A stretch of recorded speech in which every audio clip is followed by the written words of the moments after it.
অধ্যয়ন ভোজনৰ ধন চৰকাৰক ঘূৰাই নিদিয়ে অপ্ৰাদেশিকৃত বিদ্যালয়ে কিছুদিন পূৰ্বে চৰকাৰে ভেঞ্চাৰ স্কুলৰ পৰা বিচাৰিছিল অব্যাহতিৰ ধন শিক্ষামন্ত্ৰীয়ে পুনৰ আলোচনাত বহিল অপ্ৰাদেশিকৃত শিক্ষক সন্থা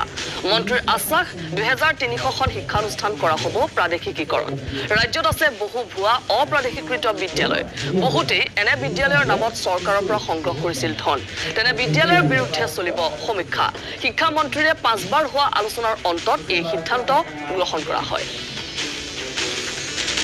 কিছুদিন আগত মানে চৰকাৰৰ পৰা এখন নটিফিকেশ্যন গৈছিল যে মিড ডে মিলৰ অৱশিষ্ট যিখিনি ধন এই ধনখিনি ঘূৰাই চৰকাৰে বিচাৰিছিল আমি সংস্থাই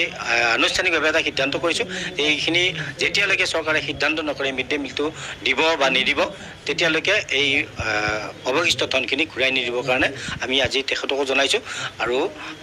আমাৰ শিক্ষানুষ্ঠানসমূহকো মই আপোনালোকৰ সংবাদ মাধ্যমৰ জৰিয়তে জনাব বিচাৰিছোঁ কোনোবাই যাতে এই মিড ডে মিলৰ ধনটো ঘূৰাই নিদিয়ে আটাইখিনি প্ৰাদেশিকীকৰণৰ আওতালৈ আহিব কিন্তু তাৰ ভিতৰত মানে কিছুমান চৰ্ত থাকিব ধাৰা উপধাৰা কিছুমান থাকিব ভিতৰত যেনে এনৰলমেণ্টৰ কথা থাকিব যেনে শিক্ষানুষ্ঠানখনত শেষৰ বছৰ বা শেষৰ 3 বছৰত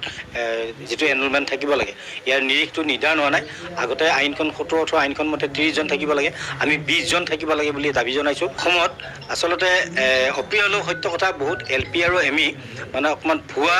LP ME স্কুল আছে এই ক্ষেত্ৰত আমিও এই ক্ষেত্ৰত মানে আমি অকণমান স্বীকাৰ কৰিব লাগিব কিন্তু এইখিনি অকণমান তদন্ত কৰি যিখিনি সঁচা স্কুল আছে LP ME যিখিনি মিড ডে মিল পৰা বঞ্চিত হৈছে